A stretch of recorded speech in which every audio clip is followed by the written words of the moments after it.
Hello, my name is Tia Stallard, and I am a clinical social worker and mental health counselor with Berkeley Community Mental Health.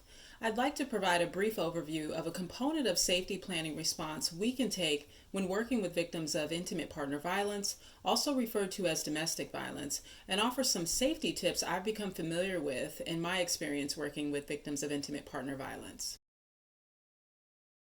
Intimate partner violence or domestic violence can be defined as purposeful and instrumental behaviors aimed at compliance and or control over a victim. It can be physical, sexual, psychological, emotional, and or financial. Safety is always a first priority with Berkeley Community Mental Health, but safety in the realm of intimate partner violence is specialized for the social issue itself. A safety plan with intimate partner violence is a personalized and practical plan to remain safe while in a relationship, planning to leave, or after you leave. There are several different types of safety planning, including safety planning with pets, safety planning during pregnancy, and safety planning when you're preparing to leave. And so the latter category of safety planning when you're preparing to leave will be the main topic in this brief overview. So once identified through a Berkeley Community Mental Health provider that intimate partner violence is a factor for a patron, safety planning can be facilitated through a collaborative effort involving the patron, their counselor, and communication and referrals with specialty departments.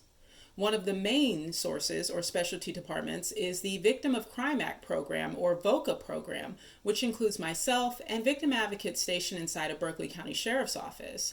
And of course, this VOCA program exists within other sheriff's offices and police departments across the state of South Carolina. We work in concert with providers at the center to ensure that patrons are aware of available resources, their rights, and of course, proper safety precautions they can take wherever they are in their relationship. And so some of the safety measures may seem obvious, but remember that during times of crisis, our brains do not function the way that they usually would when we're calm. Physiological tension increases and disrupts our capacity to think clearly and make logical decisions. And so with that said, I'd like to list a few of the practical steps that can be taken when one is preparing to leave a violent relationship.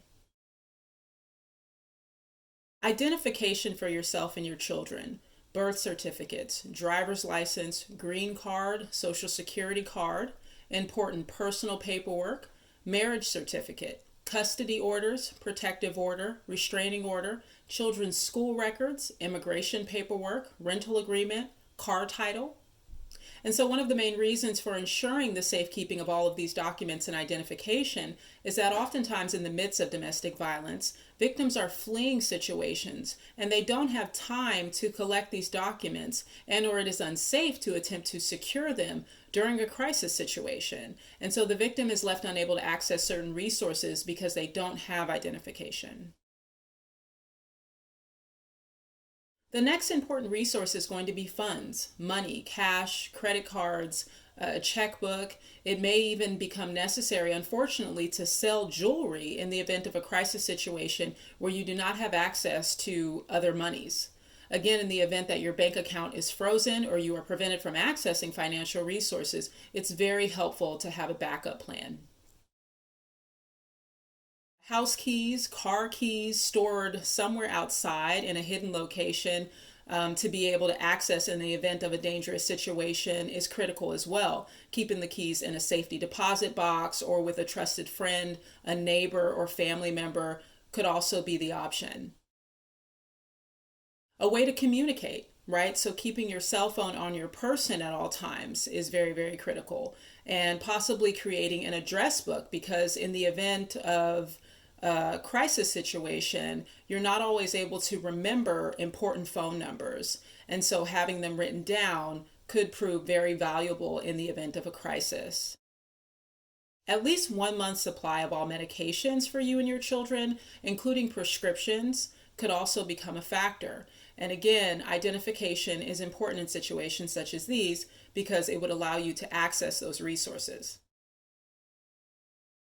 I always encourage patrons to back into parking spaces wherever they go, and depending on the circumstances, to decrease the frequency to planned or scheduled appointments at public places, such as nail or hair salons, because in the event that a victim is separated from a perpetrator, one way to gain access to them would be to show up at a local business where they're expected to be. Of course, our greatest resource is going to be other people, people that you trust. So, warning family and friends of the circumstances and keeping them abreast of what's going on so that they do not disclose information that could compromise your safety or that of your children, such as in the event that relocating is a safety measure that you have to take. Lastly, I just want to emphasize the importance for victims to reach out for help whenever they are ready. Currently, during this COVID-19 pandemic, Berkeley Community Mental Health is continuing to provide services, but there are also resources and guidance we can provide specifically for victims of intimate partner violence. If you have any questions about these resources, please call the center and someone will be able to link you to the proper helping source.